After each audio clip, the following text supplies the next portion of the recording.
Hello, नमस्कार दोस्तों, स्वागत है आप सभियों का राइट डायरेक्शन एकेडमी के चैनल पे। My name is advocate Rishikesh and I am a lawyer and educator. तो बेसिकली आज का हमारा जो टॉपिक है, वो डील करता है कॉन्स्टिट्यूशन लॉ का एक बहुत ही इंपॉर्टेंट टॉपिक, जिसका नाम है सिटीज़नशिप।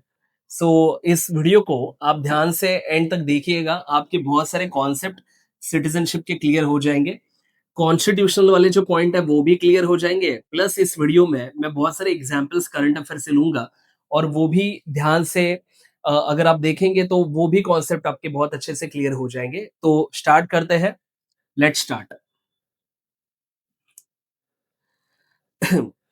देखिए गाइस, बेसिकली सिटीजनशिप का जो सबसे बड़ा प्रूफ माना जाता है, वो माना जाता है पासपोर्ट। मतलब अगर आपके पास देश का पासपोर्ट है, तो वो सिटीजनशिप का सबसे बड़ा, सबसे पक्का प्रूफ माना जाता है। कई बार ऐसा होता है कि सिटीजनशिप के बारे में हम लोग ध्यान से कभी सोचते नहीं हैं। इसका रीज़न ये है कि citizenship is a kind of a concept which is similar to oxygen. जैसे फॉर एग्जाम्पल कि किसी भी बच्चे का जन्म होता है, सो बर्थ से लेके डेथ तक oxygen is something which we take for granted, क्योंकि उसके लिए हमें अलग से कोई एफर्ट्स नहीं करने पड़ते हैं। ऑक्सीजन खरीदना नहीं पड़ता या फिर उसके लिए कोई अलग से कसरत नहीं करनी पड़ती, वो बस हम लोग इनहेल करते हैं एंड उससे जीवन हमारा चलते रहता है। लेकिन कभी हमने ये सोचा नहीं है कि अगर हवा का ऑक्सीजन खत्म हो जाए तो क्या होगा। तो सिमिलरली अगर कोई स्टूडेंट, कोई पर्सन का जन्म एज ए इंडियन सिटीजन करके होता है, तो सिटीजनशिप उसको बाय बाय बर्थ मिलती है। मैक्सिमम लोगों को बाय बर्थ मिलती है, ऑब्वियसली इसमें भी कुछ एक्सेप्शंस होते हैं। तो सिटीजनशिप अगर नहीं होगी तो क्या-क्या दिक्कतें आ सकती है या क्या-क्या फायदे सिटीजनशिप की वजह से हमें मिलते हैं, इसके बारे में हम लोग कई बार सोचते नहीं हैं। तो यहाँ पे मैंने तमाम वो 14-15 पॉइंट्स एनलिस्ट किए हैं, जो आपको एज़ अ सिटीजन आपको वो सब लुफ्त उठाने मिलते हैं, वो सब फायदे आपको मिलते हैं। देखिए, सबसे पहले भारत में अगर कोई भी बैंकिंग ट्रांजैक्शन आपको करना है या फिर यूपीआई का ट्रांजैक्शन करना है, तो उसके लिए आपके पास बैंक अकाउंट होना चाहिए और जिसके लिए पैन कार्ड की रिक्वायरमेंट होती है। ओके। दूसरी चीज वोटिंग कार्ड है। अगर आपको पॉलिटिकल डिसीजन मेकिंग में प्रोसेस में आपको हेल्प लेनी, आपको सहभागी होना है, you have to, if you want to decide कि आपका सीएम या फिर आपके प्रधानमंत्री कौन होंगे, तो उसके लिए आपको जाहिर सी बात है वोटिंग करनी पड़ेगी और उसके लिए भी आपको सिटीजनशिप होना आपके लिए कंपलसरी है। अगर आपको देश के बाहर जाना है काम के लिए, घूमने के लिए, किसी एजुकेशन के लिए, तो यू रिक्वायर अ पासपोर्ट, इसके लिए भी सिटीजनशिप लगता है। आधार कार्ड जो है, अब कई बार ऐसा होता है कि आधार कार्ड में बेसिकली एक आईडी प्रूफ है। आधार कार्ड एज अ टूल इस्तेमाल किया जाता है सिटीजनशिप को प्रूव करने के लिए। लेकिन लास्ट कुछ सालों से सिचुएशन ऐसी हो रही है कि बहुत सारे फर्जी आधार कार्ड भी बन रहे हैं। इसके लिए सुप्रीम कोर्ट ने कहा है कि आधार कार्ड ये सिटीजनशिप का पक्का प्रूफ है, ऐसा नहीं माना जा सकता। लेकिन आधार कार्ड इन जनरल एक इंपॉर्टेंट डॉक्यूमेंट होती है। अपार्ट फ्रॉम दैट, अगर आपको इलेक्शंस में कॉन्टेस्ट करना है, if you want to fight election, तो भी आपको नागरिक होना पड़ेगा। If you want to become any sort of a public servant, जैसे होता है ना कि यूपीएससी का एक एग्जामिनेशन आता है आईएएस के लिए, आईपीएस के लिए, या फिर अगर आपको स्टाफ सिलेक्शन कमीशन की एग्जाम देनी है, तो ऐसे तमाम एग्जामिनेशन में जनरली उनको प्रेफरेंस दिया जाता है जो भारत के नागरिक हैं। कुछ कुछ एक्सेप्शनल ऐसी पोजीशंस है जो कि गवर्नमेंट, जो कि नेपाल के जो लोग हैं उनको भी खुली है, but primarily speaking you have to be a citizen of India. Apart from that, अगर आपको भारत के किसी भी प्रॉपर्टीज में फ्रीली इन्वेस्ट करना है, तो उसके लिए भी नागरिकत्व लगता है। आपको कहीं पे भी एम्प्लॉयमेंट चाहिए, जैसे वो एम्प्लॉयमेंट ये सरकारी हो या प्राइवेट सेक्टर की, वो लोग देखते हैं कि आप सिटीजन है या नहीं है। अगर आपको इंडिया की किसी एजुकेशन इंस्टीट्यूशंस में डिग्री, डिप्लोमा या फिर कोई भी एजुकेशन कंप्लीट करना है, you have to prove your citizenship. If you want to get an any sort of information from the government, तो जिसको हम लोग आरटीआई फाइल कहते हैं, राइट टू इन्फॉर्मेशन फाइल करने के लिए भी आपका नागरिक होना जरूरी है। अपार्ट फ्रॉम दैट, अगर आपको कोई एनर्जी कनेक्शन चाहिए, जैसे होता है ना कि घर पे महानगर गैस का कनेक्शन है, या आपके घर पे एलपीजी का गैस सिलेंडर आता है, या फिर बिजली का कोई कनेक्शन है, एमएससीबी का वगैरह, ये तमाम सिचुएशन में सिटीजनशिप का आपका प्रूफ रिक्वायर्ड होता है। अगर आपको देश के अंदर ट्रैवल करना है वाया रेलवेज या फिर एयरवेज, तभी भी वो लोग आपसे कोई ना कोई आइडेंटिटी प्रूफ मांगते हैं। अगर किसी तरीके की गवर्नमेंट सब्सिडीज या फिर स्कॉलरशिप्स आपको क्लेम करनी है, कोई सरकारी बेनिफिट जैसे कि डीबीटी, डायरेक्ट बेनिफिट ट्रांसफर, ये आपको क्लेम करना है, you have to prove your identity, you have to establish yourself as a citizen. Ultimately जिस मोबाइल फ़ोन के माध्यम से आप ये यूट्यूब वीडियो देख रहे हैं या व्हाट्सएप चलाते हैं, इंस्टाग्राम चलाते हैं, तो उसके लिए नेसेसरीली एक सिम कार्ड लगता है और ये जो सिम कार्ड है या इंटरनेट कनेक्शन है, लैंडलाइन कम्युनिकेशन की कोई लाइन है, इस तमाम चीज़ों के लिए आपको सिटीज़नशिप प्रूव करनी पड़ती है। मतलब आप अगर ठीक से ध्यान देंगे, तो इन शॉर्ट हमारा जो पूरा लाइफ है, वो सिटीज़नशिप के अराउंड रिवॉल्व करता है।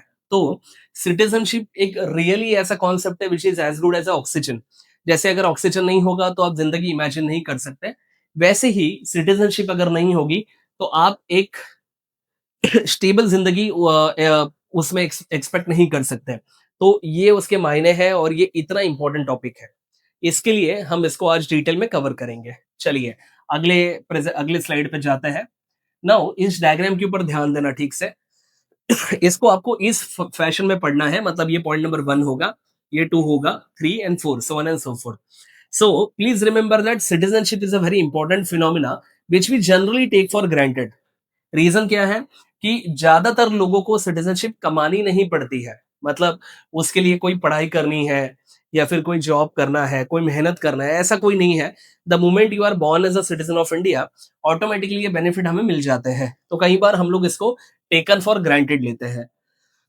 Citizenship gives us a full spectrum of rights which have been offered by the country's constitution.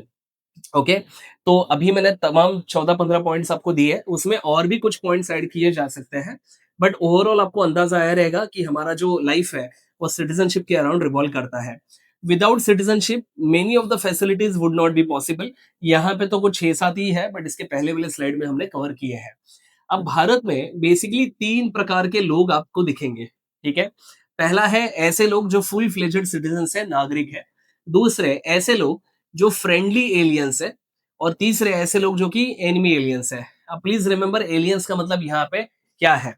तो बहुत पुराने समय पे, मतलब कुछ सालों पहले एक मूवी आई थी, उसका नाम था कोई मिल गया, ऋतिक रोशन की मूवी थी। और उस मूवी में एलियंस थे, मतलब किसी दूसरे ग्रह से लोग आए थे। तो पॉलिटिकल साइंस की भाषा में एलियन का मतलब वो नहीं होता है, वो तो मूवी थी। खैर, साइंटिफिक साईफाई मूवीज में जो एलियन का मतलब है वो अलग है। हमारे वाले सब्जेक्ट में, पॉलिटिकल साइंस या फिर कॉन्स्टिट्यूशन लॉ के सब्जेक्ट में, एलियन का मतलब ऐसा व्यक्ति जो कि अदर देन इंडियन है। Anyone who is not an Indian is an alien. अब उसमें दो प्रकार हो सकते हैं। एक ऐसे देशों के नागरिक जिनके साथ हमारा कोई वॉर नहीं है, उनको हम लोग कहेंगे फ्रेंडली एलियंस। और दूसरा ऐसे देशों के नागरिक जिनके साथ करंटली हमारा वॉर चल रहा है। ठीक है। अब एज ऑफ दिस मोमेंट 2025 नवंबर में जब ये वीडियो हम लोग रिकॉर्ड कर रहे हैं, उस वक्त इंडिया का किसी भी दूसरे कंट्री के साथ कोई एक्टिव वॉर नहीं चल रहा है। इसके लिए सभी देशों के नागरिक हमारे लिए फ्रेंडली एलियंस है। इनफैक्ट पाकिस्तान के नागरिक भी एज ऑफ दिस मोमेंट हमारे लिए फ्रेंडली एलियंस ही माने जाएंगे। ठीक है। सो तीन प्रकार के लोग आपको दिखेंगे, citizens, friendly aliens and enemy aliens. तो एक बार इस स्लाइड को एक बार पॉज कर लेना अगर आपको इसको डिटेल में पढ़ना है तो। ठीक है, आगे बढ़ते हैं अगले स्लाइड पे। देखिए, मैंने जो आपको बताया कि 3 प्रकार के लोग रहते हैं, लेकिन उसमें भी अगर हम लोग डिवीज़न करेंगे तो इस तरीके की डिवीज़न आएगी। आई होप ये डायग्रामेटिक फॉर्मेट में आपको चीज़ें बहुत अच्छे से समझ में आ रही है। सो अब देखना, पहले ऐसे प्रकार के नागरिक जो कि सिटीज़न्स हैं, लेकिन वो आर्म फोर्सेस में सर्व नहीं करते। अब ऐसा क्यों है कि आर्म फोर्सेस वाले सिटीजन्स अलग और नॉन आर्म फोर्सेस वाले सिटीजन्स अलग? ऐसा इसके लिए है क्योंकि जो फंडामेंटल राइट्स लागू होते हैं, ये दोनों कैटेगरीज ऑफ लोगों के लिए अलग-अलग तरीके से होते हैं। मतलब फंडामेंटल राइट जो भारत के संविधान में आपको आर्टिकल 12 से लेके 35 के बीच में दिखेंगे, ये फंडामेंटल राइट्स डायरेक्टली सिटीजन्स को पूरी तरीके से उसका लुत्फ उठाने मिलता है। ऑब्वियसली कॉन्स्टिट्यूशन में जो रीजनेबल रेस्ट्रिक्शंस दिए हैं वो इनको भी लागू रहेंगे, but by and large fundamental rights का जो एप्लीकेशन है वो बहुत ही लिबरल तरीके से सिटीजन्स को दिया जाता है। हालांकि हम लोग जब भी आर्म फोर्सेस की बात करेंगे तो बेसिकली ऐसा कोई भी व्यक्ति जो किसी इन्वेस्टिगेटिंग एजेंसी में काम कर रहा है या आर्म फोर्सेस का हिस्सा है, तो उनके लिए फंडामेंटल राइट्स का जो एप्लीकेशन है, it comes with some certain terms and conditions. For example, अगर आर्मी का कोई बहुत बड़ा अफसर रिटायर होता है और रिटायरमेंट के बाद उसने कोई किताब लिख दी जिसमें इंडिया के डिफेंस की जो स्ट्रैटेजी है, उसमें क्या-क्या कमतरताएँ हैं या क्या वीकनेसेस है, उसने खुली तौर पे उसको लिख दिया। अब अगर ये सेम बुक कोई पाकिस्तानी या फिर चाइनीज़ स्ट्रैटेजिस्ट पढ़ ले और इससे देश का अगर नेशनल सिक्योरिटी का नुकसान हो, तो ये देश के लिए सही बात नहीं है। इसके लिए ऐसे व्यक्ति जो आर्म फोर्सेस में सर्व कर रहे हैं, उनको freedom of speech and expression पूरी तरीके से नहीं है।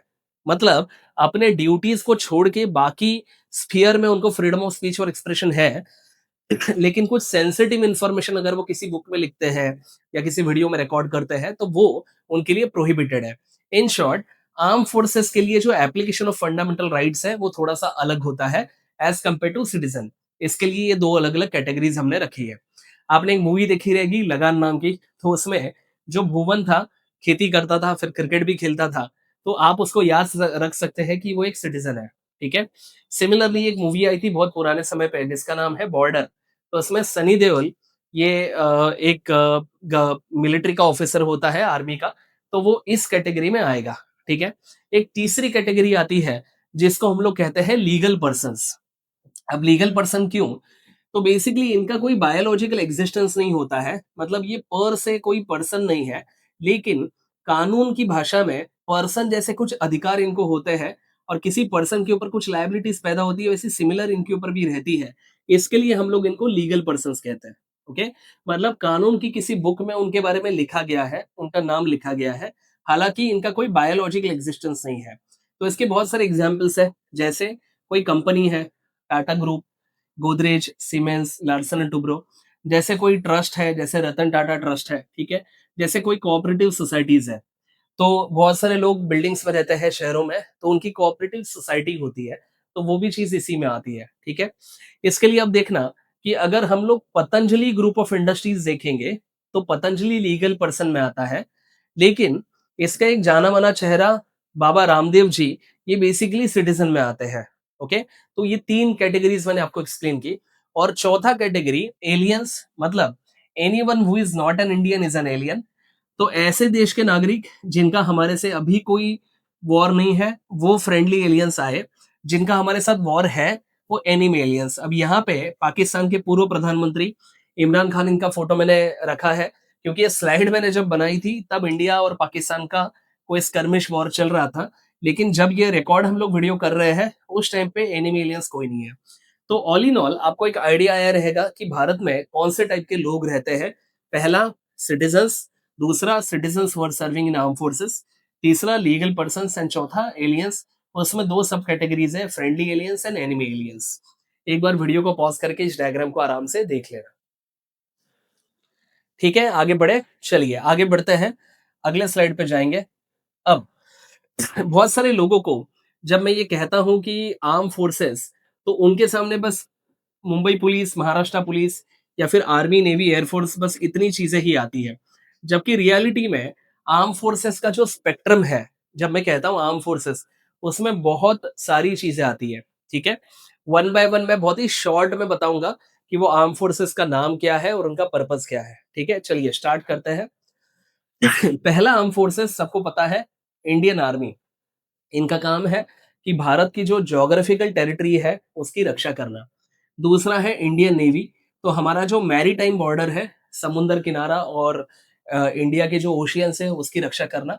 एयर फोर्स जो हमारा एयर है या फिर एयर के मार्फत कोई अगर हमला हो सकता है, तो उसको रोकना, उसको करारा जवाब देना, ये भी इनका काम है, ठीक है? तीसरा है चौथा है National Security Guard, NSG commandos. So अब देखना कि अगर इंडिया के अंदर कोई ऐसी एक्स्ट्रा ऑर्डिनरी सिचुएशन पैदा होती है, like hostage kind of a crisis, कि किसी होटल में कुछ लोगों को कैप्चर किया है, जैसे 2008 में हुआ था ताज होटल में, या फिर किसी बड़े से मॉल में कुछ लोगों को होस्टेज बनाया गया है, तो ऐसी सिचुएशन को डील करने के लिए नेशनल सिक्योरिटी गार्ड्स होते हैं, स्पेशल कमांडोज होते हैं। Then we have special protection group, इसको शॉर्ट फॉर्म में एसपीजी कहते हैं। सो इनका काम है देश के जो सुपर इंपॉर्टेंट वीआईपीज है या वीवीआईपीज है, उनकी फिजिकल सुरक्षा करना। फिलहाल एसपीजी का जो प्रोटेक्शन था, वो सिर्फ एसपीजी का प्रोटेक्शन ये सिर्फ प्रधानमंत्री को, प्राइम मिनिस्टर को होता है इंडिया में। अब ये एसपीजी शुरू क्यों हुआ? तो आप याद करिए, 1984 में भारत की उस समय की प्रधानमंत्री इंदिरा गांधी इनकी असैसिनेशन हुई थी, डेथ हुई थी, किलिंग हुई थी। तो इसके मतलब प्राइम मिनिस्टर जो व्यक्ति होता है वो उस पोजीशन पे बैठने के नाते तमाम ऐसे डिसीजंस लेता है जिसकी वजह से कुछ लोग शायद हर्ट हो सकते हैं। तो वो लोग कुछ गलत चीज ना करे इसके लिए प्रधानमंत्री को सिक्योरिटी देना जरूरी है। और हमने ये देखा भी इंदिरा गांधी के साथ जो हुआ। फिर राजीव गांधी भी उनको भी था, लेकिन जब राजीव गांधी की हत्या हुई उस समय वो सिटिंग प्राइम मिनिस्टर नहीं थे। इसके लिए एसपीजी ग्रुप को, एसपीजी का जो कानून है उसको थोड़ा-सा अमेंड किया गया और ये कहा गया कि प्राइम मिनिस्टर को एसपीजी की सुरक्षा रहेगी और जब वो व्यक्ति प्रधानमंत्री नहीं भी है, तब भी कुछ सालों के लिए एसपीजी उसको उनको सुरक्षा प्रदान करेगा। तो फिलहाल प्राइम मिनिस्टर ही एक ऐसा व्यक्ति है इंडिया में जिनको एसपीजी की सुरक्षा मिलती है। भारत में जितने भी क्रिटिकल इंफ्रास्ट्रक्चर है, जैसे कि पेट्रोकेमिकल फैक्ट्रीज है या फिर श्रीहरिकोटा से हमारा जो इसरो के स्पेस है, स्पेसक्राफ्ट है, वो बाहर निकलते हैं पृथ्वी के बाहर। तो ऐसे क्रिटिकल इंफ्रा को जैसे एयरपोर्ट वगैरह, इनको बचाने के लिए या इनकी सुरक्षा व्यवस्था के लिए गवर्नमेंट ने बनाया है central industrial security force, CISF. देश के अंदर जो क्रिटिकल इंफॉर्मेशन है, वो गवर्नमेंट को देते रहने के लिए बनाया गया है आईबी। देश के बाहर जो भारत के बारे में चीजें हो रही है या अलग-अलग कंट्रीज में जो पॉलिटिकल इकोनॉमिक सिचुएशन है, उसके इनपुट्स देने के लिए जो बनाया गया है उसको कहते हैं raw, research and analysis wing. Bollywood की बहुत सारी फिल्में इन दोनों चीजों के ऊपर बनती है, आईबी और रॉ ऑफिसर्स के ऊपर। फिर इंडिया में जो बहुत ही कॉम्प्लेक्स किस्म की क्रिमिनल केसेस है, चाहे वो करप्शन के मामले में रहे, टेररिज्म रहे या फिर कुछ क्रिमिनल आपराधिक मामले हैं जैसे मर्डर वगैरह, तो उसको इन्वेस्टिगेट करने के लिए सीबीआई है, central bureau of investigation. Okay. 2008 में मुंबई में टेररिस्ट अटैक हुआ था और उसके रिस्पॉन्स में गवर्नमेंट ने एक बॉडी बनाई गई थी जिसका नाम है national investigating agency, short form में उसको एनआईए कहते हैं। फिर सरकार के पास भारत सरकार के पास जो नक्सलाइट एरिया है उसको लड़ने के लिए एक फोर्स बनाई गई है जिसका नाम है central reserve police force, CRPF. हमारी जो बॉर्डर्स है उसकी सुरक्षा और पेट्रोलिंग के लिए है border security force. Then Assam Rifles, इसका बेसिकली जो काम है इंडिया की और बांग्लादेश की जो बॉर्डर है उसको सिक्योर करना। अब देखिए कि इंडिया का जो रेलवे का नेटवर्क है वो बहुत ही ज्यादा डेंस है। मतलब ऐसा कहा जाता है कि at any point of time Indian railways में ट्रैवल करने वाले जो लोग हैं उनकी संख्या लगभग 12 करोड़ है। अगर आप यूरोप के किसी भी देश की पॉपुलेशन लेंगे, किसी भी देश नहीं, बहुत सारे देशों की मिलके अगर पॉपुलेशन भी कंसिडर करते हैं, फिर भी वो 12 करोड़ नहीं है। मतलब आप लगभग ये पकड़ के चलना कि रेलवेज में एट अ टाइम जितने लोग सफर करते हैं, उससे कुछ देशों की लोक संख्या जो है वो कम है। तो इतने सारे लोगों की जान और उनका उनका जो प्रॉपर्टी है, उसकी सुरक्षा के लिए आरपीएफ है, रेलवे प्रोटेक्शन फोर्स। फिर इंडिया और चाइना की बॉर्डर को प्रोटेक्ट करने के लिए इंडो तिब्बतन बॉर्डर पुलिस है, आईटीबीपी कहते हैं। भारत के जो समुद्र किनारे है उसके इंटरनल सुरक्षा के लिए हमारे पास इंडियन कोस्ट गार्ड्स है। Ultimately India, Nepal, India, Bhutan, इस बॉर्डर को सिक्योर करने के लिए सशस्त्र सीमा बल, एसएसबी है। एंड फाइनली अलग अलग स्टेट गवर्नमेंट की पुलिस डिपार्टमेंट्स है, जैसे Maharashtra police, Paschim Bangal police, Gujarat police etcetera. तो ये तमाम जो चीजें हम लोग डिस्कस कर रहे हैं वो सब चीजें आती है इन्वेस्टिगेटिंग एजेंसीज में। ठीक है। सो मतलब आर्म फोर्सेस में। सो आर्म फोर्सेस का मतलब सिर्फ पुलिस या आर्मी नहीं है, इतनी सारी चीजें इसमें आती है। ओके। एक बार वीडियो को पॉज करके आप आराम से इसको पढ़ सकते हैं इफ यू विश टू। मैं अज्यूम कर रहा हूं कि आपने इसको पढ़ लिया है। आगे बढ़ते हैं।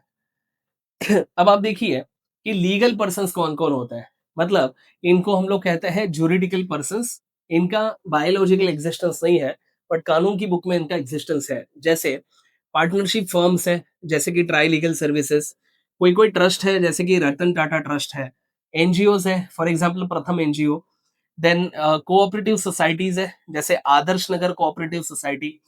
ये जो तमाम एग्जांपल्स मैं बता रहा हूँ, these are the examples of legal persons. Okay.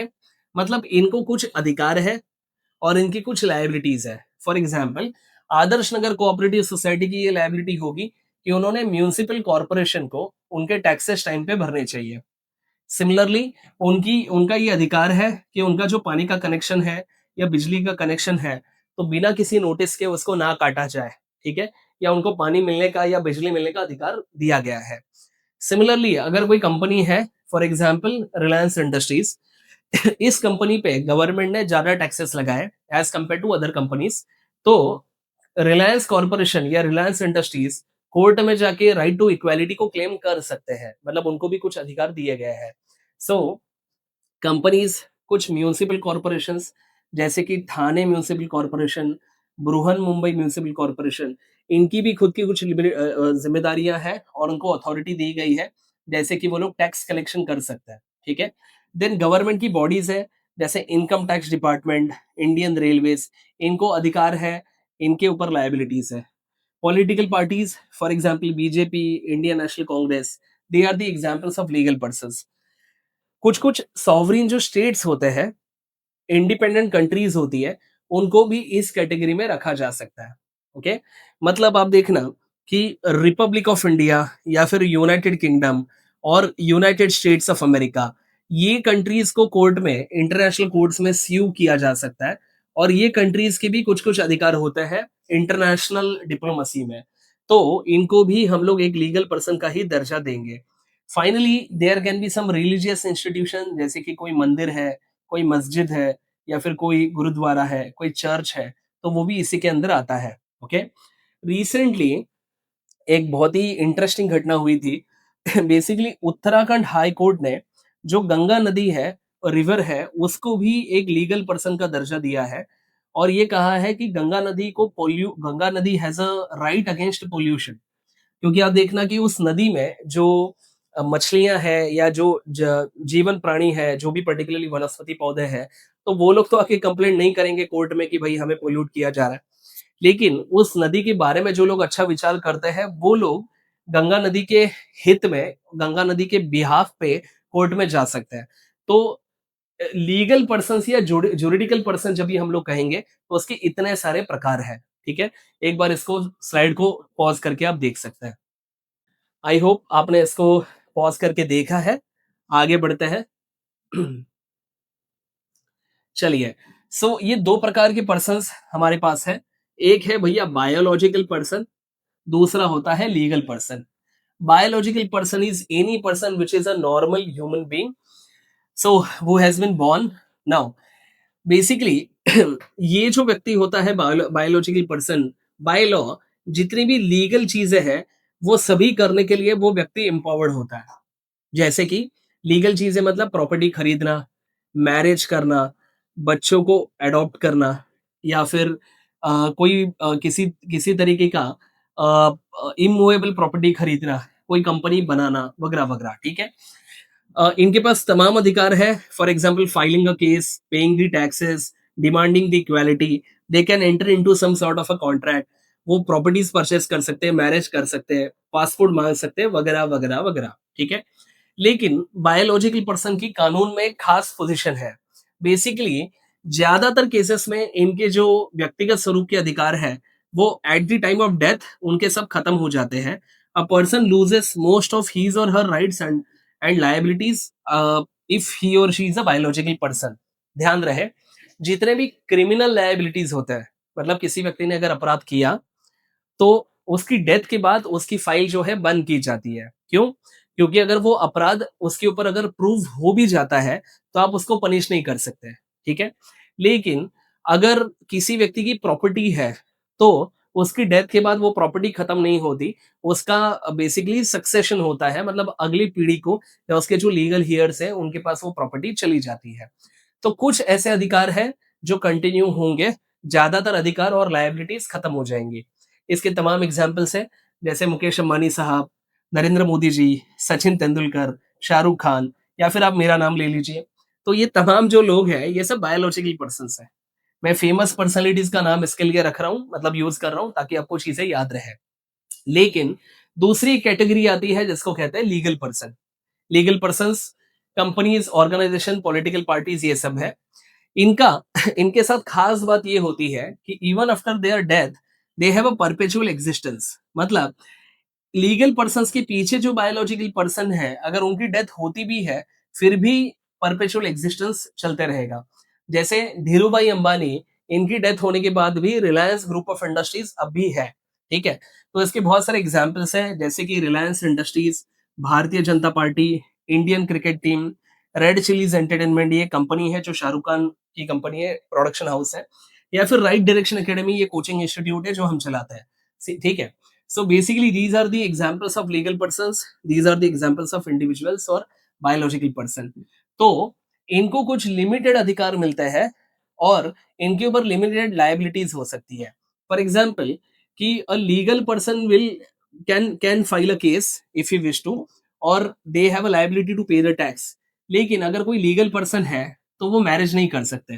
कभी आपने ऐसा सुना है कि रिलायंस की मैरिज टाटा के साथ हो गई है, Reliance group of industries is marrying Tata group of industries? ऐसा नहीं सुनोगे, क्योंकि वो अधिकार उनको नहीं है। ठीक है, first it is illogical, not having a common, मतलब कॉमन सेंस के खिलाफ है वो, और दूसरा कानून में ऐसे अधिकार इनको नहीं दिए गए हैं। सो ये दोनों के बीच का डिफरेंशिएशन है। एक बार इसको पढ़ लेना वीडियो को पॉज करके, फिर उसके बाद आगे बढ़ेंगे। ठीक है, चलिए आगे बढ़ते हैं। आई होप ये लेक्चर आपको इंटरेस्टिंग लग रहा है। मेरी सबको ये रिक्वेस्ट है कि हमारा जो चैनल है उसको सब्सक्राइब करना, और ये वीडियो वो तमाम लॉ के आपके स्टूडेंट्स या फिर आपके जो दोस्त हैं उनके साथ आप शेयर करना। ये वीडियो सिर्फ लॉ के स्टूडेंट ने ही नहीं देखना चाहिए, ऐसे व्यक्ति जिनको कॉन्स्टिट्यूशन, सिविल सर्विसेज एग्जाम देनी है, या लॉ के इन जनरल आप अगर क्यूरियोसिटी रखते हो तभी भी आपने इसको देखना चाहिए। सो आप देखिए कि यहाँ पे 3 कैटेगरीज मैंने की है। पहला है सिटीजन्स, दूसरा है फ्रेंडली एलियंस, और तीसरा है एनिमी एलियंस। ठीक है, ध्यान देना।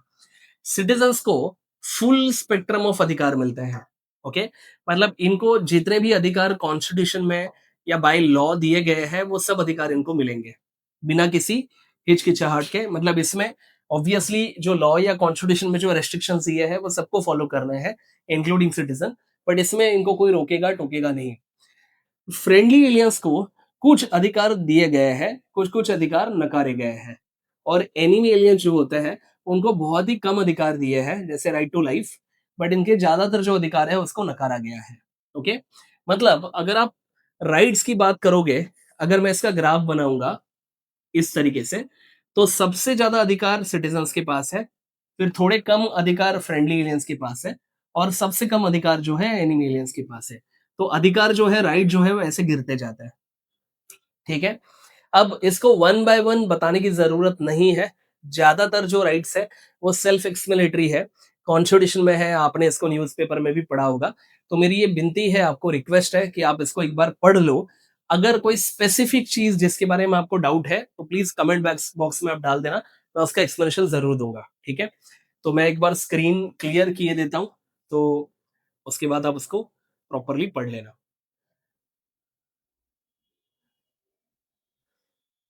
Yes, please read this. I hope आपने इसको पढ़ लिया होगा। इसमें एक खास चीज है कई बार स्टूडेंट इसके बारे में पूछते हैं, वो मैं बता देता हूँ। बेसिकली जिनेवा कन्वेंशंस क्या है? देखिए, जिनेवा एक ऐसी सिटी है जो स्विट्जरलैंड में है। Switzerland is a country, they have they have declared the political neutrality. मतलब स्विट्जरलैंड ने मेरे ख्याल से जो लास्ट वॉर किया था वो अराउंड 1864 के दरमियान किया था, और उसके बाद स्विट्जरलैंड इस कंट्री ने अपने आप को न्यूट्रल घोषित किया है। मतलब दुनिया के या फिर यूरोप के किसी भी स्ट्रगल्स में या किसी भी वॉर में स्विट्जरलैंड एक्टिवली पार्टिसिपेट नहीं करता है। एंड दिस इज रीजन कि वर्ल्ड वॉर वन में भी स्विट्जरलैंड जो कंट्री थी वो एक्टिवली पार्टिसिपेटेड नहीं थी, इनके ऊपर किसी ने अटैक नहीं किया। और वर्ल्ड वॉर टू में भी जर्मनी का सर्वे सर्वा एडोल्फ हिटलर, इसने स्विट्जरलैंड पे अटैक नहीं किया। अब इसका एक और खास रीजन ये है कि स्विट्जरलैंड एक ऐसी कंट्री है जो कि बैंकिंग पे चलती है। आपने सुना रहेगा कि स्विस बैंकों में बहुत सारे जो अमीर लोग हैं उनका काला धन होता है या ब्लैक मनी होता है। तो बेसिकली स्विट्जरलैंड ये जो कंट्री है, तो देश भर के, दुनिया भर के जो सबसे सुपर रिच लोग हैं, इनका पैसा स्विट्जरलैंड की बैंकों में पड़ा हुआ है। तो अगर स्विट्जरलैंड के ऊपर हमला होता है, अटैक होता है, तो फिर majority of this big people will lose a lot of money. इसके लिए ये भी नहीं चाहते कि स्विट्जरलैंड के ऊपर हमला हो। और स्विट्जरलैंड ही अपने आप में भी एक न्यूट्रल कंट्री है। इनके पास आर्मी तो है लेकिन वो एक सेरेमोनियल किस्म की आर्मी है। और स्विट्जरलैंड इस तरीके से जोग्राफिकली पोजिशंड है कि अगर स्विट्जरलैंड चाहे तो उनके ब्रिजेस को वो तोड़ सकते हैं, जला सकते हैं, और एनिमी को अंदर आने का कोई पॉसिबिलिटी नहीं बचेगा। एनीवेज, सो इतना बात समझ लो कि स्विट्जरलैंड एक न्यूट्रल कंट्री है। ओके, अब जिनीवा कन्वेंशंस क्या है? तो 1864 से लेके 1949 तक जो अलग अलग कन्वेंशंस हुए हैं, जो कि वॉर रिलेटेड जितने भी लॉज होते हैं उसको लिखा गया है इस कंट्री में। और ये ऐसा नहीं है कि एक ही दिन वो लोग मिले, चाय समोसा ऑर्डर किया और सब वॉर के लॉज को लिख दिया, ऐसा नहीं है।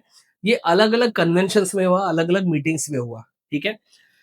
तो इतने लंबे समय के ऊपर जब कन्वेंशंस पास होते हैं तो तमाम लॉज जो है, तमाम जो अंडरस्टैंडिंग्स है वो डेवलप हुई है, उसको कलेक्टिवली कहते हैं जिनीवा कन्वेंशन। ठीक है। तो जिनीवा कन्वेंशन वॉर के लॉज को लिखता है और इनोसेंट लोगों को या फिर सिविलियन लोगों को इसमें प्रोटेक्शन मिलती है। तो वॉर के भी कुछ नियम होते हैं और वो नियम जिनीवा कन्वेंशन के अंतर्गत दिए गए हैं। तो this is the entire scenario. ठीक है, आगे बढ़ते हैं, अगले स्लाइड पे जाएंगे।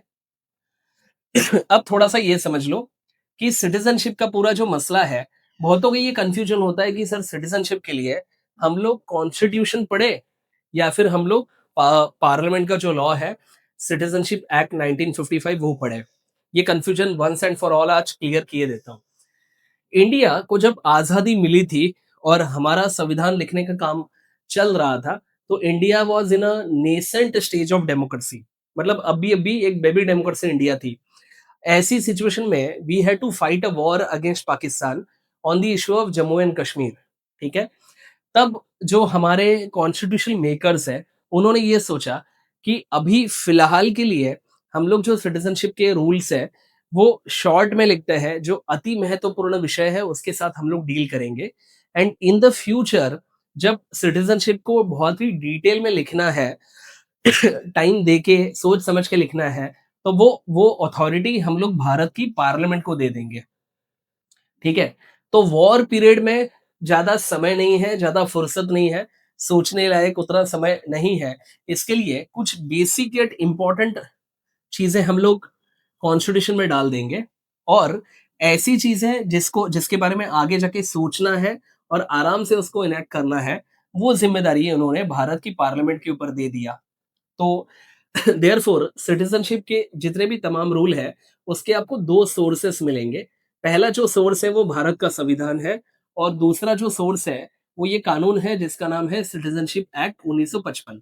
आई होप ये आपका क्लियर है। ठीक है। तो आप इसको ऐसे इमेजिन करना कि दो लोगों के बीच में बातचीत हो रही है। तो ऐसे डायलॉग फॉर्मेट में मैंने इसको दिया है, देखते हैं। देखिए कॉन्स्टिट्यूशन ऑफ इंडिया क्या बोल रहा है। I will make provisions for citizenship only for the partition and the war period. Remaining other provisions I shall delegate to you. You मतलब पार्लियामेंट। अब पार्लियामेंट उसके जवाब में कहता है okay, all right, I will enact the citizenship act 1955 in the future for the same purpose. I shall also take care of all the aspects of citizenship in detail. तो ये दोनों के बीच का बातचीत है, ऐसा आप इमेजिन करना। चलिए अब कॉन्स्टिट्यूशन में कुल मिला के आर्टिकल 5, 6, 7, 8, 9, 10 और 11 ऐसे 7 आर्टिकल्स दिए गए हैं। 7 आर्टिकल्स हैव बीन गिवन। पहला जो आर्टिकल है वो है citizenship at the कॉमेंसमेंट of the constitution. मतलब 26 जनवरी 1950 इस दिन पे किसको नागरिक माना जाएगा और कौन नागरिक नहीं रहेगा, उसका पूरा ब्यौरा समरी इसमें दिया गया है। ओके।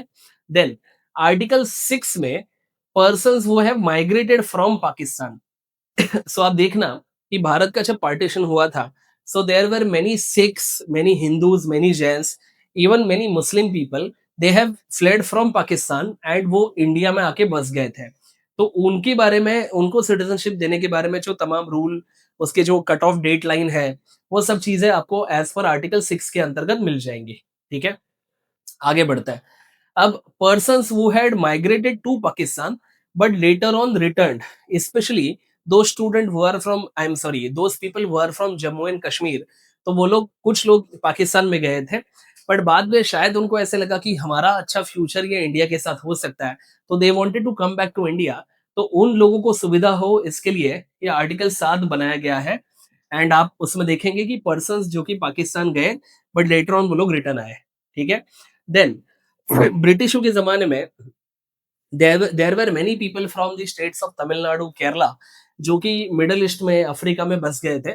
अगर इनको वापस आना है या फिर उनको सिटीजनशिप उनके बच्चों को देनी है, तो जो प्रोविजंस है वो आपको आर्टिकल 8 में दिया है, persons of Indian origin residing out of India, ठीक है? नाउ कुछ ऐसे भी लोग थे जो कि संस्थानिक वगैरह थे या उनके बेटे बेटियां थी, तो इन्होंने वॉलंटरीली डिसाइड किया था कि अभी हमें इंडिया में नहीं रहना है। तो भारत का जो कॉन्स्टिट्यूशन है वो ड्यूअल सिटीजनशिप नहीं एक्सेप्ट करता है, मतलब ड्यूअल सिटीजनशिप नहीं देता है। Either you can be a citizen of India or you can be a citizen of another country at a time. You can not have a citizenship of India as well as another country. वो prohibited है। वो prohibited है as per article 9। मतलब article 9 ये इसका purpose ये है dual citizenship को प्रोहिबिट करने के लिए। देन आर्टिकल 10 में कंटिन्यूअस ऑफ सिटीजनशिप राइट्स, तो उसमें तमाम चीजें दी गई है कि क्या क्या राइट्स कंटिन्यू होंगे, किसको वो मिलेंगे, किस हद तक वो कंटिन्यू होंगे। And finally most important article, article 11, ये बोलता है कि अगर सिटीजनशिप के बारे में कोई भी कानून करना है तो वो अधिकार सिर्फ और सिर्फ भारत की पार्लियामेंट को रहेगा।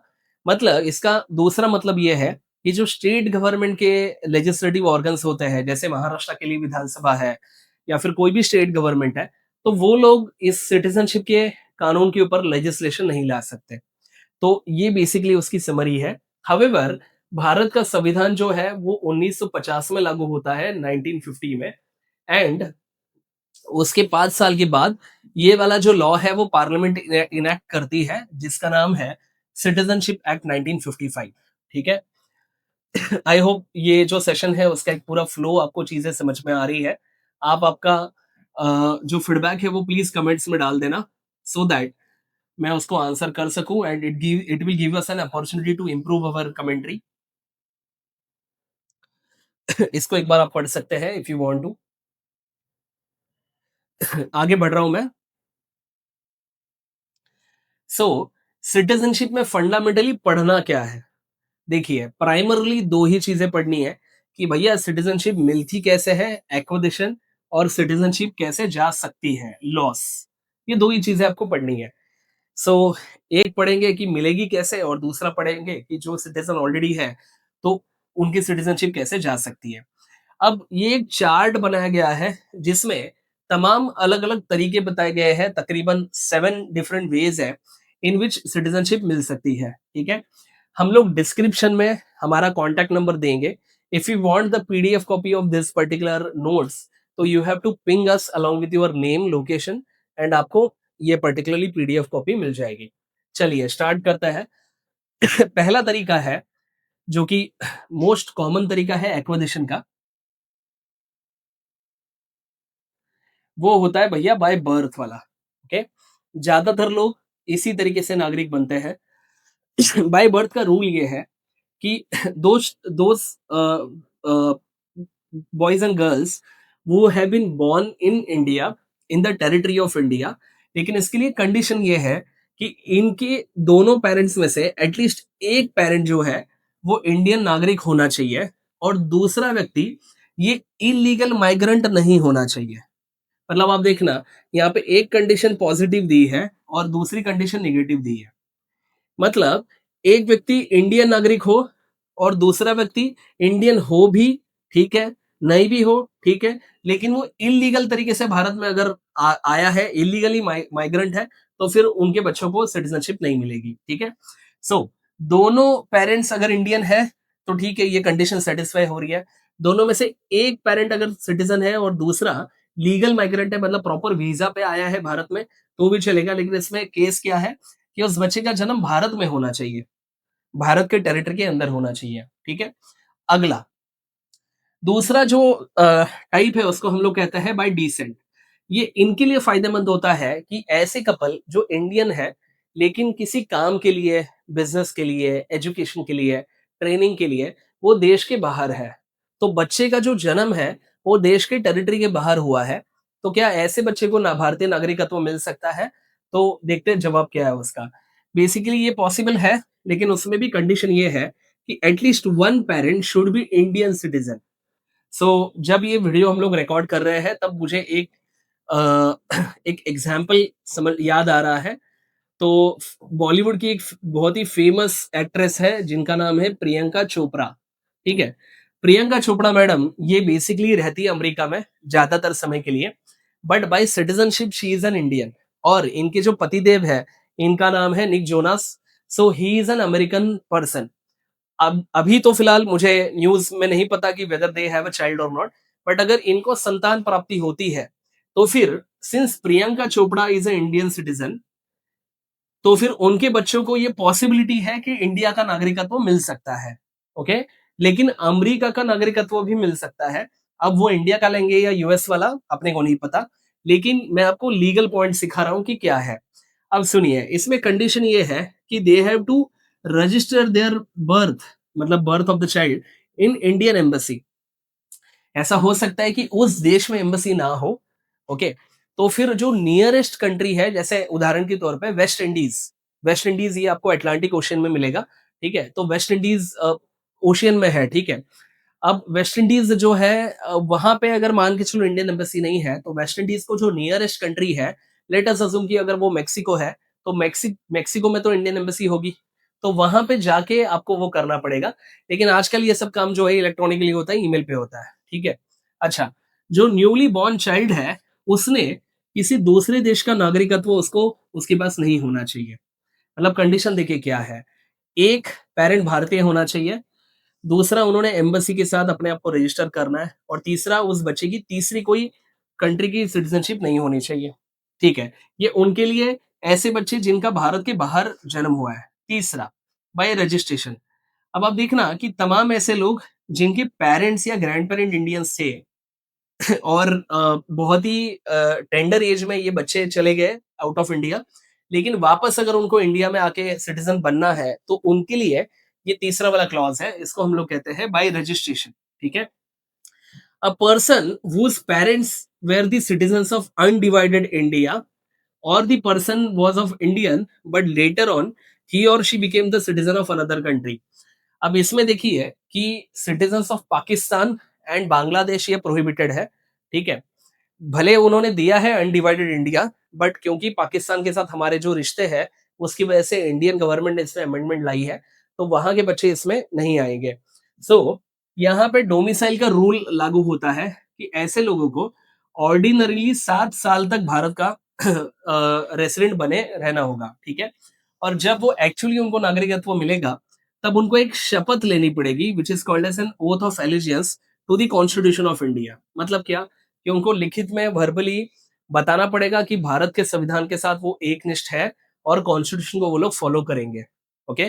तो this is for those people जो कि खुद भारत के नागरिक नहीं है, बट उनके ब्लड लाइन में कोई ना कोई भारत का नागरिक था। तो ये एक तीसरा क्लॉज है। फिर आगे बढ़ते हैं। अगले वाले बहुत आसान है समझने के लिए, बहुत इजी है। जो चौथा है कैटेगरी, वो है बाय नेचुरलाइजेशन। ठीक है। अब नेचुरलाइजेशन का ये जो क्लॉज है, ये किसको लागू होता है? ये बेसिकली उनको लागू होगा those have nothing to do with India. मतलब वो खुद कभी नागरिक नहीं थे, उनके पेरेंट्स भी कभी सिटीजन नहीं थे, बट फॉर वन और दी अदर रीजन वो लोग इंडिया में आके बसना चाहते हैं, वो भारत का नागरिक बनना चाहते हैं।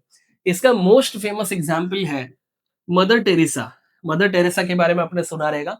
तो mother Teresa was basically citizen of Yugoslavia, फिर उसका बाद में आई थिंक अल्बानिया या चेक रिपब्लिक ऐसे कुछ हुआ।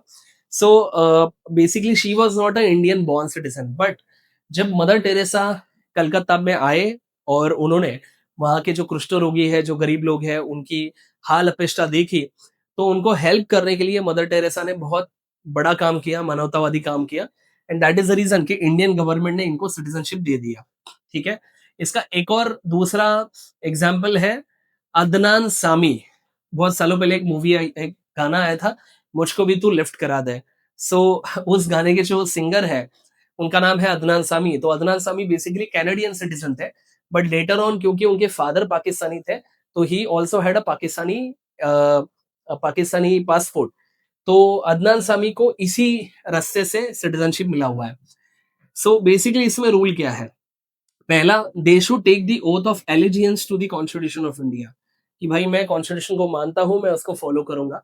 दूसरा, उनको ऑर्डिनरीली 14 साल, मतलब 7+7 डबल ऐसे डोमिसाइल रहना पड़ेगा। और जब भी वो सिटीजनशिप के लिए अप्लाई करने वाले हैं, कंटिन्यूअसली 1 साल तक रहना पड़ेगा, मतलब उतने 1 साल में वो देश के बाहर नहीं जा सकते। They should have a good character, they should intend to stay in India, मतलब अगर उन्होंने प्रॉपर्टी परचेज़ की है या यहाँ पे मैरिज वगैरह की है, तो ये पता चलता है कि भाई ही और she has an intention to stay in India. अब पर्सन हैविंग गुड कैरेक्टर मतलब क्या? तो बेसिकली उसके ऊपर किसी पुलिस स्टेशन में कोई एफआईआर नहीं होनी चाहिए, ठीक है? और अगर सेंट्रल गवर्नमेंट चाहे, तो एक या अनेक जो भी कंडीशंस है उसको वेव ऑफ कर सकती है। तो एग्जांपल्स याद रखना नेचुरलाइजेशन के, ठीक है? फिर आता है पांचवा, बाय इनकॉर्पोरेशन ऑफ टेरिटरी। अगर इंडियन गवर्नमेंट कोई टेरिटरी सीड कर लेती है भारत के साथ, तो फिर उस टेरिटरी में जो लोग रहते हैं वो ऑटोमेटिकली इंडियन हो जाएंगे। फॉर एग्जाम्पल, पौंडीचेरी या पुदुचेरी ये पहले फ्रेंच टेरिटरी थी। तो Pondicherry, Puducherry are a group of islands between Tamil Nadu and Kerala, और वहां पे भले बाय ब्लड जो लोग, बाय कल्चर, बाय ब्लड जो इंडियंस है, बट क्योंकि they are under a foreign rule, तो they were the citizens of France, okay. But the moment Pondicherry Puducherry came in our hands, तो ऑटोमेटिकली विद इन ओवरनाइट वो लोग जो है वो इंडिया के नागरिक बन गए। तो ये एक उसका तरीका है। फिर छठवा जो है वो डील करता है आसाम अकॉर्ड के बारे में। अब आप देखना कि आसाम अकॉर्ड क्या है। सो बांग्लादेश, ये पुराने समय पे इसको कहा जाता था ईस्ट पाकिस्तान। सो पाकिस्तान के दो हिस्से थे, west Pakistan and east Pakistan. So Bangladesh was basically an east Pakistan. Now Bangladesh had some political rivalry with west Pakistan, मतलब उस जमाने में ईस्ट और वेस्ट के बीच में पॉलिटिकल राइवलरी थी।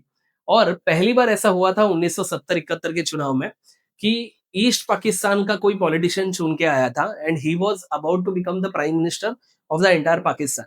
लेकिन वेस्ट पाकिस्तान के जो पॉलिटिशियंस हैं उनको ये बात हजम नहीं हुई, and that is the reason कि उन्होंने उसमें घोषित किया कि यह फाउल प्ले है और वापस सिलेक्शन करवाओ वगैरह वगैरह। तो इसकी वजह से दोनों के बीच में वॉर छिड़ गया, ईस्ट और वेस्ट के बीच में। और ईस्ट पाकिस्तान को भारत सरकार ने सपोर्ट डिक्लेयर किया, मतलब we decided to help them by man, material and intelligence, and that is the reason कि ईस्ट पाकिस्तान खत्म होके बन गया बांग्लादेश, ठीक है। अब ये घटनाएं जब हो रही थी, तब ईस्ट पाकिस्तान में, मतलब बांग्लादेश में बहुत सारे अत्याचार हो रहे थे वेस्ट पाकिस्तान की आर्मी से। एंड इस अत्याचारों को डर के, अपनी जान को बचाने के लिए, there were many Bangladeshi people who came to India for refuge, ठीक है। तो 1966 के बाद और 1971 तक, जब तक बांग्लादेश नहीं बना, इसके बीच में जो लोग हैं उनको इंडियन नागरिकत्व दिया गया। लेकिन जब बांग्लादेश बन गया और बांग्लादेश की खुद की सरकार बन गई, तो फिर वहां से लोगों को लेने की क्या जरूरत है, ये क्वेश्चन मार्क आने लगा। क्योंकि आप देखिए कि ऐसे जो बॉर्डर स्टेट्स है, जैसे कि आसाम है, उत्तर प्रदेश है, बिहार है, वेस्ट बंगाल है, तो वहां पे अगर बहुत ज्यादा रिफ्यूजी क्राइसिस होता है और बहुत सारे बाहर के लोग यहाँ पे आते हैं, तो उसकी वजह से वहां की इकोनॉमी के ऊपर प्रेशर आएगा। वहां पे नौकरियां जो है या फिर खाने पीने की चीजें महंगी होंगी, वहां पे रहने के जो घर है या रिसोर्सेस है वो महंगे होंगे। कुछ कुछ केसेस में क्राइम रेट भी बढ़ेगा। तो इस कारण की वजह से आसाम के लोगों का इसको विरोध था। तो अल्टीमेटली इंदिरा गांधी ने आसाम अकॉर्ड साइन किया और बोला कि 66 से लेके 71 के बीच के लोगों को हम लोग नागरिकत्व देंगे, 71 के बाद जो आते हैं हम लोग उनको नागरिकत्व नहीं देंगे। तो ये हो गया आसाम अकॉर्ड। और अभी रिसेंटली 2019 में जो हमारे आजू बाजू की कंट्रीज है, स्पेशली तीन कंट्रीज, पाकिस्तान, अफगानिस्तान एंड बांग्लादेश।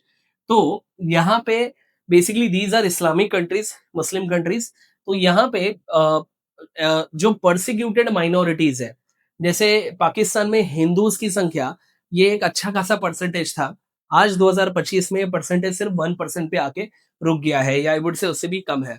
तो जो परसिक्यूटेड माइनॉरिटीज है, लाइक हिंदूज या सिख या जैन या बुद्धिस्ट, तो इनको पनाह देने के लिए ये 2019 का सिटीजनशिप अमेंडमेंट एक्ट आया। इसकी वजह से इसके ऊपर बहुत सारे डिबेट्स वगैरह भी इरप्ट हुए हैं। But these are the 7 ways in which a person can get the citizenship. So इसको अगर मैं समराइज करूं तो कुछ इस तरीके से होगा। आप वीडियो को आराम से पॉज करके इसको देख सकते हैं। You can also take a screenshot of this particular slide. ठीक है, आई होप मैंने इसको अच्छे से समझाया है। सो अब देखना mother Teresa. So Mary Teresa, she was an Albanian, better known as Mother Teresa, or Saint Mother Teresa was an Albanian Indian Catholic nun, founder of the Missionaries of Charity, and she is known as a Catholic saint. तो basically उन्होंने इनको Saint Teresa of Calcutta भी कहा जाता है and इन्होंने भारत में जो एक अच्छा काम किया for the people of leprosy tuberculosis so on and so fourth तो उनके लिए उस काम को रिकॉग्नाइज करते हुए भारत सरकार ने इनको नागरिकत्व दिया है okay mother Teresa so recently कुछ सालों पहले ऐसा हुआ था कि मदर टेरेसा की जो टूम है मतलब जहाँ पे उनकी बॉडी को दफनाया गया है उसके ऊपर अधिकार जो है वो अल्बानिया की गवर्नमेंट ने मांगा और बोला कि she is N Albanian person तो भारत सरकार ने उसको आउटराइटली रिजेक्ट कर दिया क्यों क्योंकि भाई अल्बानिया में पैदा हुई थी ठीक है लेकिन हमने हमारा नागरिकत्व दिया है तो मदर टेरेसा जो है वो अपने घर में ही रेस्ट इन पीस में है इसके लिए गवर्नमेंट ने बोला कि she was an Indian citizen when she died therefore हम लोग इसको रिजेक्ट करते हैं आपकी डिमांड को ठीक है अब देखिए उनका जो स्टेटमेंट है वो क्या है mother Teresa was an Indian citizen and she is resting in her own country ठीक है तो हम लोग उनके जो लास्ट रिमेन्स है वो नहीं देंगे तो ये न्यूज पेपर में आया था ये गाना सबको याद रहेगा मुझको भी तू लिफ्ट करा दे अगर आप यूट्यूब पे ही जाएंगे तो 175 प्लस मिलियन अब तो इसके व्यूज बहुत ज्यादा बढ़ गए रहेंगे ये काफी पुराना मैंने स्क्रीनशॉट डाला हुआ है तो इसमें ये जो भाई साहब है अदनान सामी इनके फादर ये पाकिस्तानी थे but he was residing in Canada ठीक है तो earlier he was a Canadian citizen but later on Pakistani भी वो बन गए थे पाकिस्तान का पासपोर्ट लेके बट सिचुएशन ऐसी थी कि पाकिस्तान की जो फिल्म इंडस्ट्री है इन्होंने इनके खिलाफ बहुत बड़ा भेदभाव किया और ultimately there were so many disputes of him with them तो he was not very really happy and interested to live in Pakistan तो इन्होंने ये सोचा कि भाई मुंबई की जो बॉलीवुड इंडस्ट्री है तो वहां पे उनको बहुत अच्छा एक ट्रैक्शन मिला था बहुत शोहरत इज्जत मिली थी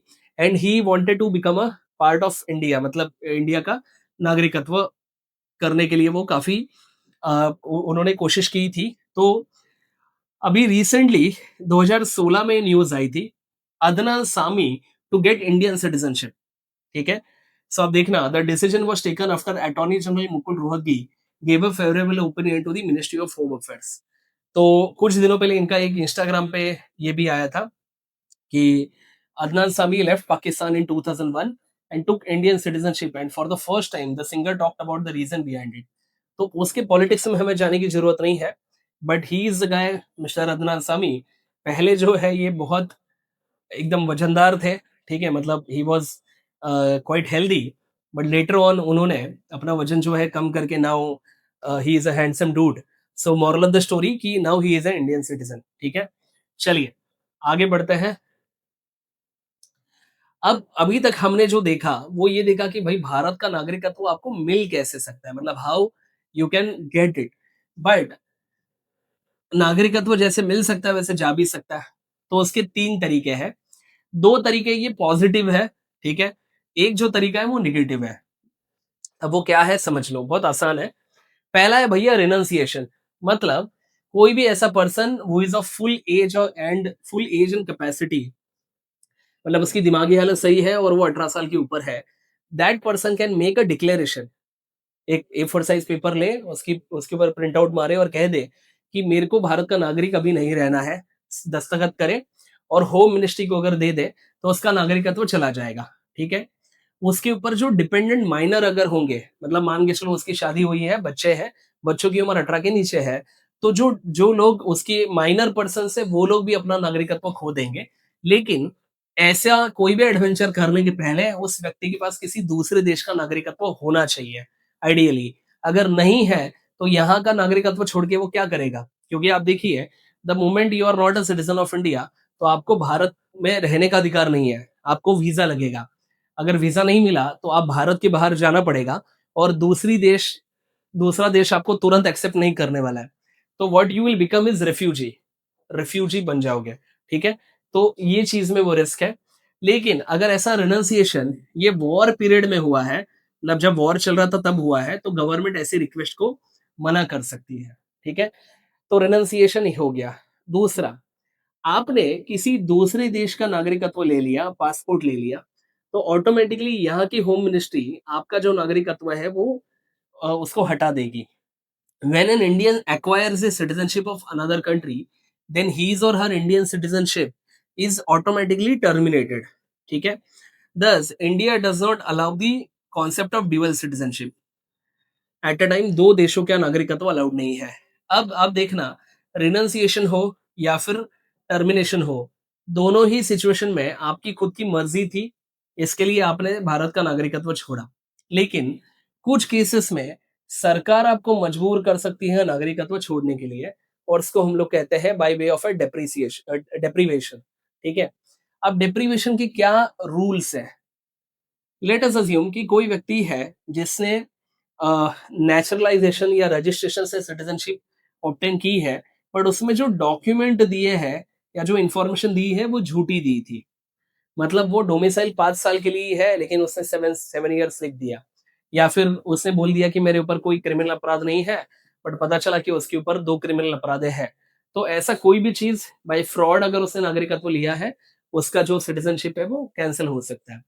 दूसरा, बहुत इंपॉर्टेंट है, इसको ध्यान से सुनना, कि अगर if you show any sort of a disloyalty towards the Indian constitution, मतलब देश के संविधान को जलाना, उसको खराब करना, उसको फाड़ना पब्लिकली, किसी भी तरीके से उसका डिसरिस्पेक्ट करना, अगर ऐसा होता है तो गवर्नमेंट आपकी सिटीजनशिप कैंसिल कर सकती है। ठीक है? तीसरा, अगर वॉर जब चल रहा है, उस समय आपने एनिमी एलियंस के साथ या एनिमीज के साथ किसी तरीके से ट्रेड किया है, व्यापार किया है, या कुछ कम्युनिकेशन रखा है, कुछ सेंसिटिव इंफॉर्मेशन आपने पास ऑन की, एक तरीके से देश के साथ गद्दारी की, तो भी आपका नागरिकत्व जा सकता है। And a citizen has been, मतलब अगर किसी को रजिस्ट्रेशन या फिर नेचुरलाइज तरीके से सिटीजनशिप मिली है, लेकिन दूसरे देश में उसका इम्प्रिजनमेंट उसको मिला, जिसकी जिसकी सजा 2 साल से ज्यादा है, तो ऐसी सिचुएशन में भी डेप्रिवेशन हो सकता है। अब ऐसा क्यों है? क्योंकि आप देखना कि जितने भारतीय लोग भारत के बाहर जाके अरेस्ट होंगे, उनके ऊपर क्रिमिनल आपराधिक मामले होंगे, उतना भारत की पासपोर्ट की वैल्यू और वेटेज कम होते जाती है।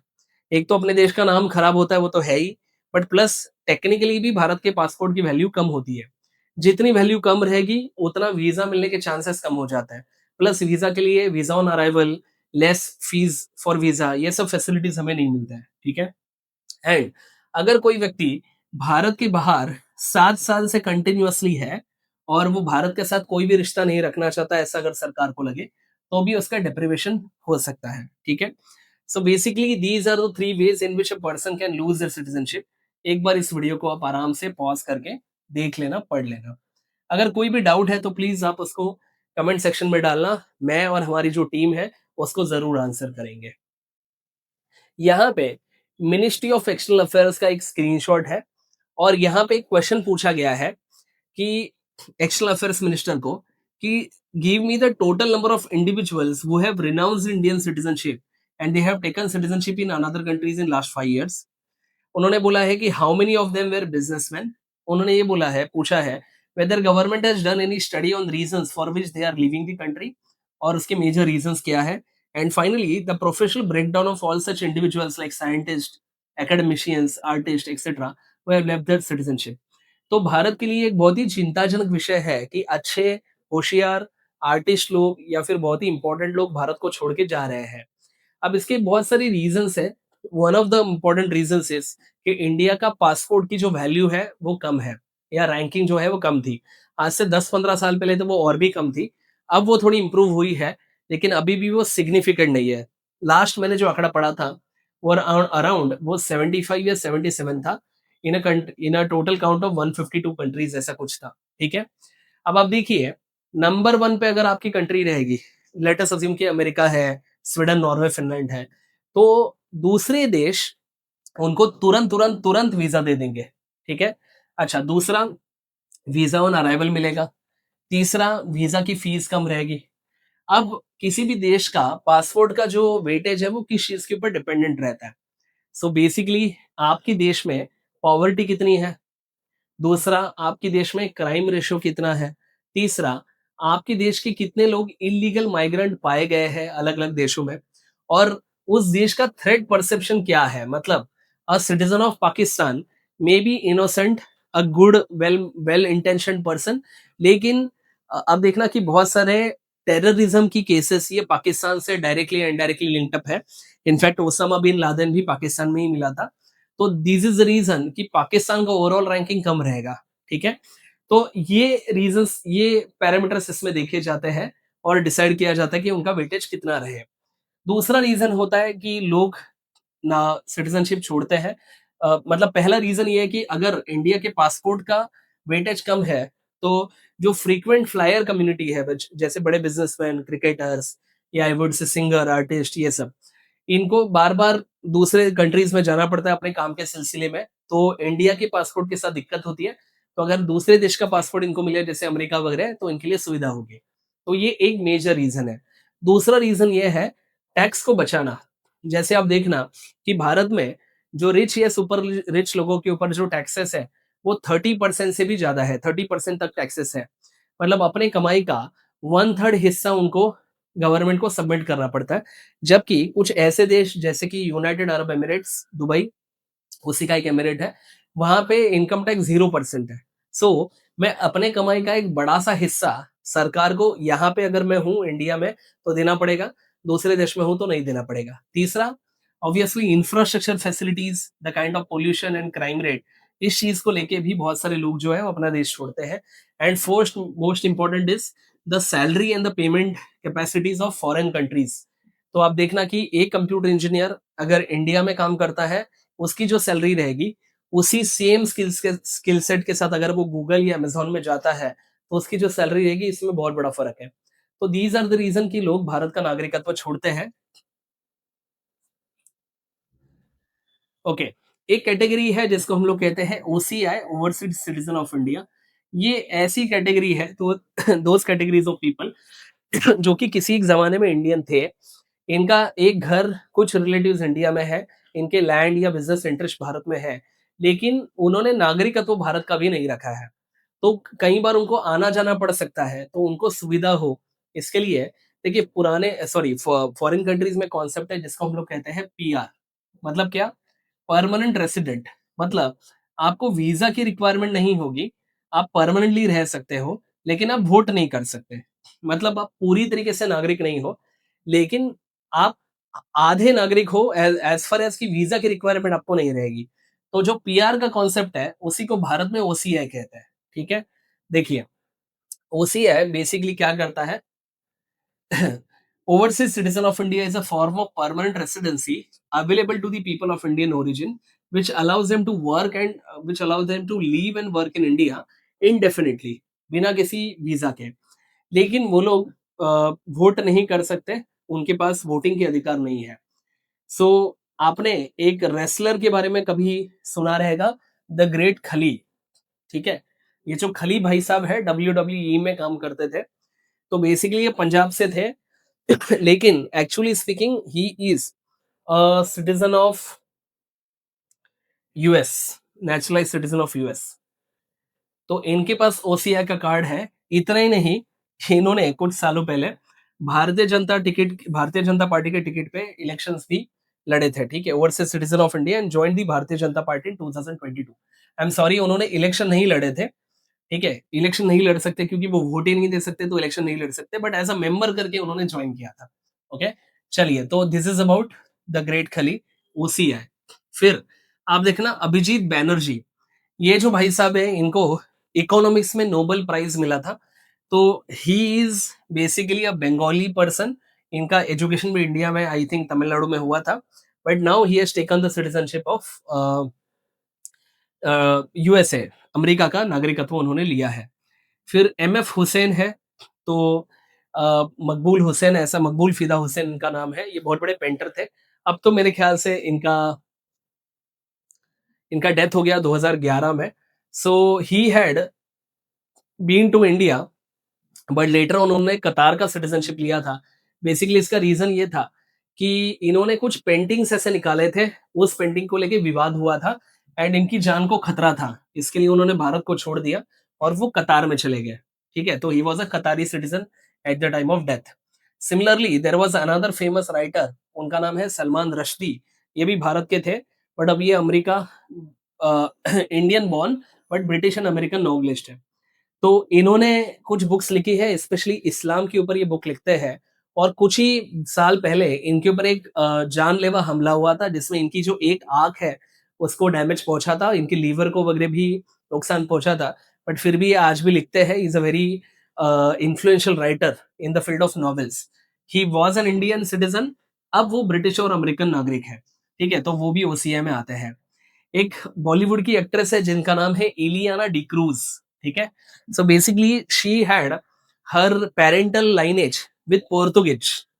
तो even though she is an Indian citizen but now she was an Indian citizen but now she is a citizen of this country called as Portugal. इन्होंने बहुत सारी फिल्मों में काम किया है। रुस्तुम, रेड, ये सब फिल्मों में इन्होंने काम किया है। ठीक है, आप देखना, आलिया भट्ट जो है, Alia Bhatt has a British citizenship. बहुत सारे लोगों को नहीं पता, but she is born and brought up in Mumbai.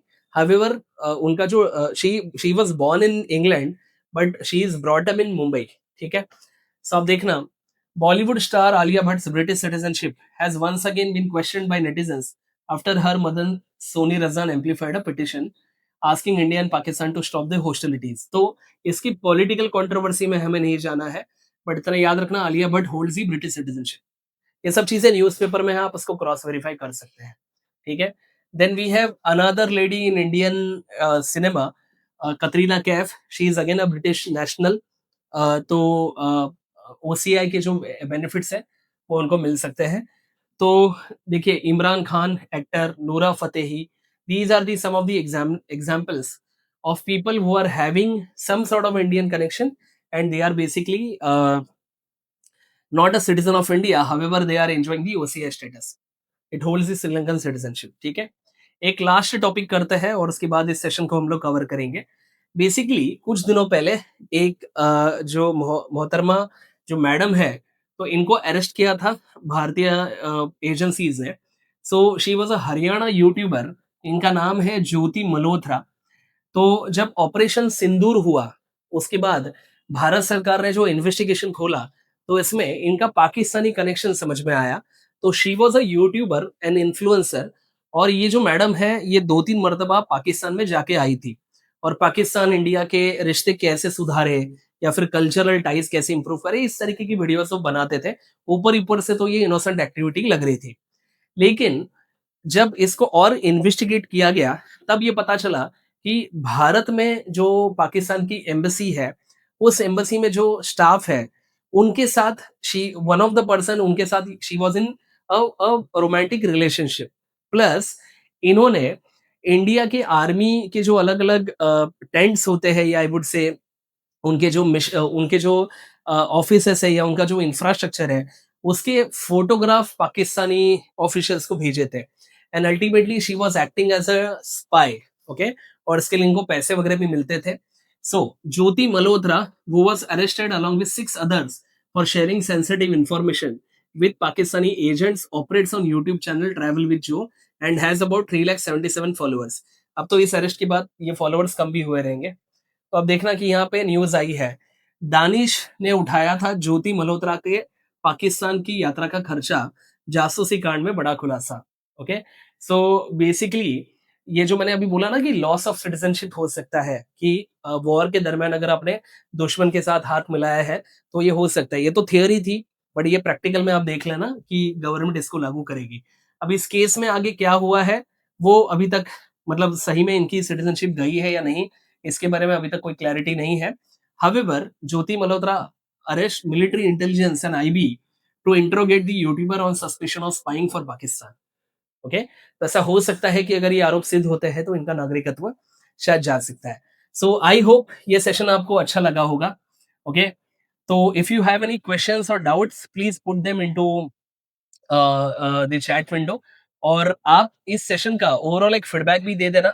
आपका जो भी फीडबैक है, सही गलत, अच्छा बुरा, एक्सेलेंट, ग्रेट, आप प्लीज देना, क्योंकि उससे हमें एक तो मौका मिलेगा, हम लोग जहाँ पे कम हो रहे हैं, या आई वुड से कि जहाँ पे हमारे लिमिटेशंस उसको इम्प्रूव करने के लिए। और दूसरा है कि अगर हम अच्छा काम कर रहे हैं तो उससे थोड़ी सी मोटिवेशन मिलती है।